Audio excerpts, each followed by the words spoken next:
Picture this. I wanna believe you and I'm gonna try, but I find it hard to see me through your eyes. Picture us. Realize this is a dizzy high, and we go fall and fall. Spidermanova paučina napadol.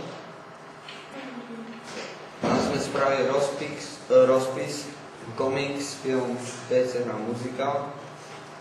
Ako majú nasledovať? Slova najznámejšie svetové muzikály My Fair Lady, West Side Story, muzikály na Slovensku, Cyranos predmestia, Adam Šangala, Broadway a Josef Bidnár.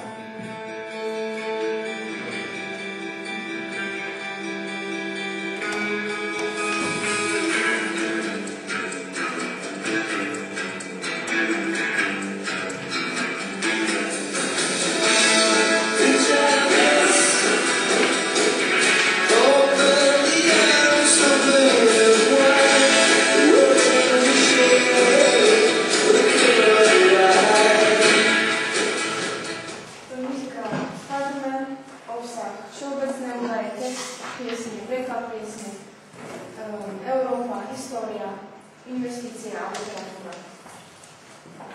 Všeobecné údaje. Bol Vox, frontman kapely YouTube, urobil text a hudbu. Spolupráca, hudba v muzikálu Spider-Man, The Turn of the Dark, hercov bolo 41, orchester 18 hudobníkov, premiéra január 2011.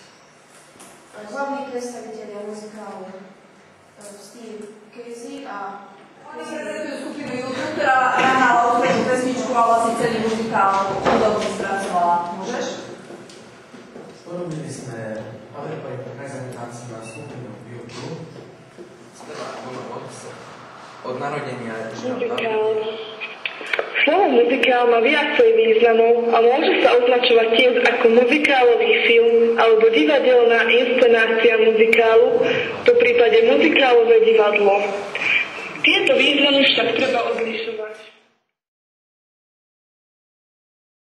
Ahojte, volám sa Viktor a pracujem v programe Audio City a Virtual DJ. Prekladám pesničku so svojimi spolužiakmi a s pani učiteľkou Anetou Kladevíkou pesničku Pitch Your Disc. Predstavím vám spolužiakov, ktorí pracujú na tomto projekte a v akých programoch pracujú. Slovo muzikál má viacej významov a môže sa označovať tiež ako muzikálový film alebo divadelná inscenácia muzikálu, v prípade muzikálové divadlo. Tieto významy však treba odlišovať. Pri inscenovaní muzikálu musia byť interpreti nielen dobrými hercami, ale aj spevákmi a tanečníkmi súčasne. Žánrovo typický je teda muzikál, v ktorom sa strieda hovorené slovo, spev a tanec.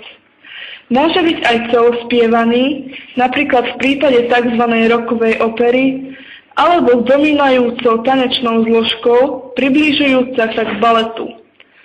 Rovnako však môže tanec celkom chýbať. Spider-Man vlastným menom Peter Parker je komiksový superhrdina. Prvýkrát sa objavil v komikse Amazing Fantasy v roku 1962. Od jeho uvedenia je jedným z komerčne najúspešnejších titulov vydavateľstva Marvel. Postavy vytvoril autor Stan Lee a výtvarník Steve Ditko. Peter Parker stratil svojich rodičov ako dieťa. Namiesto nich ho vychovával strýko Ben a teta May. Jeho strýko bol pre synovca vzorom a mal silný morálny kódex, ktorý ovplyvnil jeho neskorší život. Peter bol v čase získania superschopností neobľúbeným, nadmierne inteligentným stredoškolákom, ktorý sa namiesto bežnej zábavy venoval viac štúdiu. Ako Spider-Man je však Peter sebavedomý a hlavne srší humorom a ironickými poznámkami na adresu svojich protivníkov, čo ich v mnohých prípadoch privádza do šialenstva. Často ho však prenasleduje čosi, čo sa nazýva Parkerovské šťastie, čo je sarkastické označenie toho, že napriek jeho správnym rozhodnutiam sa veci nakoniec udejú úplne inak, ako si to naplánoval. Spider-Manov život dlhé obdobie sprevádzalo nešťastie v láske, keď sa jeho priateľky stávali obeťami jeho dobrodružného života. No, Kamil, čo robíš na našom projekte Spider-Man? V akom programe pracuješ? No, takže volám sa Kamil Tomáškin, pracujem v programe Movie Maker, skladám obrázky, dávam nápisy dopredu aj dozadu, aj na obrázky. Čo robíš na našom projekte Spider-Man? V akom programe pracuješ? Tak práve načujeme s Marcelom úvodnú pieseň Picture This pomocou notovacieho programu Musascore. Zatiaľ nám to ide veľmi dobre, no vyskytlo sa aj pár chýb v rozoznaní nôt v pesničke. Myslím si, že je to dosť náročné. Dobre, ďakujem. No čo aj Jano, čo robíš na našom projekte Spider-Man? V akom programe pracuješ? Takže pracujem, skladám obrázky a robím z nich videá aj s Peťom Koplárom a vo Virtual DJ. Ahoj Ľudská, čo robíš na našom projekte Spider-Man? V akom programe pracuješ, s kým pracuješ? Mojou úlohou je spolu s Norom preložiť pesničku z muzikálu do slovenčiny, čo sa mi podarilo cez Google Translate. A dobre sa ti spolupracuje s Norom? Áno. Ahoj Angelika, čo robíš na našom projekte Spider-Man a v akom programe pracuješ, s kým pracuješ? Mali sme spraviť PowerPoint prezentáciu muzikálu Spider-Man, pracujem s Rastom